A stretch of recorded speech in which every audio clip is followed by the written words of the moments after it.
To summarize, you would like to say, Harold? To summarize all the points, yung gist ng we mentioned na yung case na yung articles that we will file, our renowned lawyer, Attorney Ferdy Topacio, and also to give the closing points on the articles of impeachment. Attorney Ferdy. Magandang tanghali po mga magulang at mga kapatid. Hindi ko na po uulitin yung mga points. I think my fellow complainants have made everything so clear. Ang nais ko lamang pong sabihin, very briefly, the common thread that runs through all of these accusations is the policy of the present administration of bend the law. Why am I saying this? Some of this may not be included in the complaint, but in law, sa batas po, previous acts constitute pattern. Ayan, that will prove the allegations being made. Ano yung policy nitong administrasyon na to na bend the law, na napapunta kaya merong appropriated allocations na sinabi na ng Korte Suprema in the 2013 case of Belgica na unconstitutional. Ito po, tingnan nyo kung paano binibend the law. Kaya dapat pong matigil na to by removing the president. Nakasasabi lang po nitong mga kasama ko yung kay Presidente Duterte.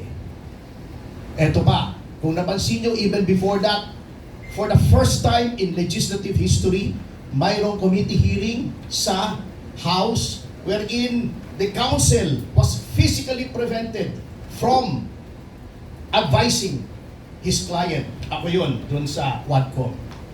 Again, for the first time in our country's history, yung rules regarding the appointments and consideration of the JBC, inignore. Anong ginawa?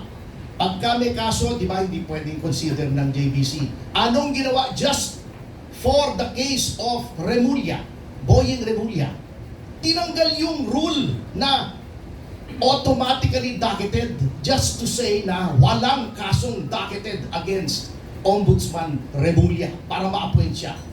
Break the law na yun, hindi na bend the law yun. Ano pa? Yung abuse ng administrasyon ng hearsay, nililin lang po ang taong bayan. Ang hearsay po, sabi sa akin ni Jing, babaero daw, si General Garcia. Yun ang hearsay.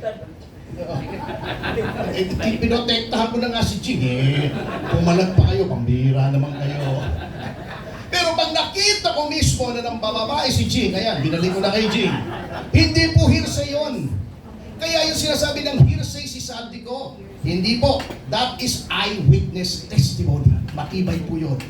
Yung sinasabi nilang si Leviste ay dapat i-authenticate yung Cabral files, mali po yun.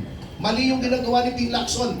By the mere fact that a person was placed under oath in the PRC hearing, at sinabi niya, nakuha niya yung kay Cabral, siya mismo. That is proper authentication under the law. Pero sasabihin nila hindi. By the mere fact that a member of the family ay sinabing out of her own personal knowledge na gumagamit ng droga ang Pangulo, hindi po hearsay yun. Wala pong hearsay doon. Si Gutesa, the mere fact na sinabi niya, nag-deliver siya ng pera kay Martin Romualdez, hindi po hearsay yun. Eyewitness account po yun. Bend the law na naman. Yung bribery ng magkapatid na Remulla, inalokay sa bilyon, may interest mo yun. Attempted bribery yun. That is a crime. Anong ginawa nila? Pumunta sila sa media, sinabi nila, oy, may nag-attempt na mag-bribe sa amin, ayaw naman sabihin ko sino. They were sworn to uphold the laws and faithfully execute the same. Bakit hindi nila sinunod yung batas? Yung restitution na sinasabi nilang dapat mag-restitution, ito, very tricky ito. I hope you will give me 5 minutes, Congressman. Alam nyo kung bakit tumututulo po kami sa restitution? Ikikwento ko po sa inyo. Yun pong restitution, unang-una, wala po yun sa witness protection law. Pangalawa, yung restitution po, very tricky yun kung igagawin mo yung kondisyon for inclusion in witness protection. Bakit? Ako, nagnakaw ako ng 1 bilyon. Sabihin ko sa DOJ, boss, babalik ako ng 400 million. Iyo yung 200. Oh. May 400 million ba ako? Witness protection, state witness, wala na akong criminal liability. Absuelto na ako. Ngayon, sinasabi ni Fadulyon, pwede daw mag-agree ang DOJ sa restitution kung anong amount. Hindi po pwede. Why? Allowing a person who stole from government to keep part of the loot is a contract that is contrary to public policy and therefore null and void. Hindi po ako nagsabi niyan. Yan ay nasa civil code. Look it up. Kaya po, in order to recover ill-gotten wealth, yung sinasabi ni Boying na, pagtatawa na naman tayo niyan. Hindi natin ma-recover. Binigyan agad natin ng immunity. Hindi po. Mali po si Boying dyan. Meron pong provision for civil forfeiture of ill-gotten wealth. Paano po? Ang Office of the Solicitor General ang magpa-file sa korte. Bakit po sa korte? Sapagkat hindi mo basta pwedeng sabihin, hindi pwedeng sabihin ng DOJ, ang ninakaw mo ay 500 million, 600 million. Kukunin namin. That is deprivation of property without due process of law. Who determines kung magkano ninakaw? Ang korte. Ngayon sasabihin nila, mahirap sa korte. Hindi po mahirap. Unang-una, aside from the fact that that is the process provided for by law, kapag civil forfeiture po, there are two presumptions that are in favor of government. Number one, the presumption that all assets over and above the legitimate income of a public official is presumed ill-gotten. Siya ang magpatunay na hindi ill-gotten. Number two, since it is a civil suit, it is civil in nature. Preponderance of evidence lamang ang kailangan. Hindi proof beyond reasonable doubt. Kahit maabsuelto yung tao, pwede pa rin kunin. Because it proceeds independently of any criminal action or graft, plunder, malversation, etc. against the erring official. Kaya po sa korte, ang mangyayari pag sinali mo yung restitution sa pasok sa witness protection, that is fraught with the danger of graft and corruption. Magkakatawaran yan. Kaya hindi po nilagay yung provision na yan sa witness protection. Kita nyo na. Pagkatapos, dinidefensa nila. Bakit? Gusto nilang, they want a piece of the action. O, di ba? Kitang-kita nyo eh. Kung bakit, binibentalo na naman yan. O, doon sa impeachment, bentalo na naman, kahapon lang. O, can you imagine? Sinabi na sa Section 3, Rule 2 ng Rules on Impeachment, ang Office of the SecGen.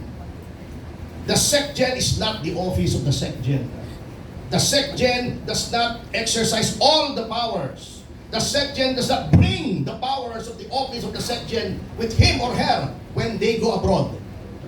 At fundamental po with any office, any office in government, kapag umaalis yung hepe, may OIC. Bakit ayaw tanggapin ni Attorney Momoy? Salonga. Momoy ba?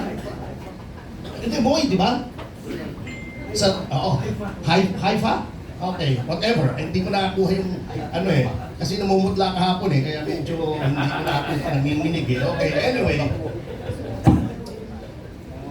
Tayo ba nag-file tayo sa hukuman ng kaso, kailangan nandun yung juez? Kapag nag-file ba tayo ng appeal sa Office of the President, dapat nandun yung Pangulo sa Malacanang. Bakit ito? Kapag nag-file ka, kailangan nandun yung Secretary General. Wow naman, di ba?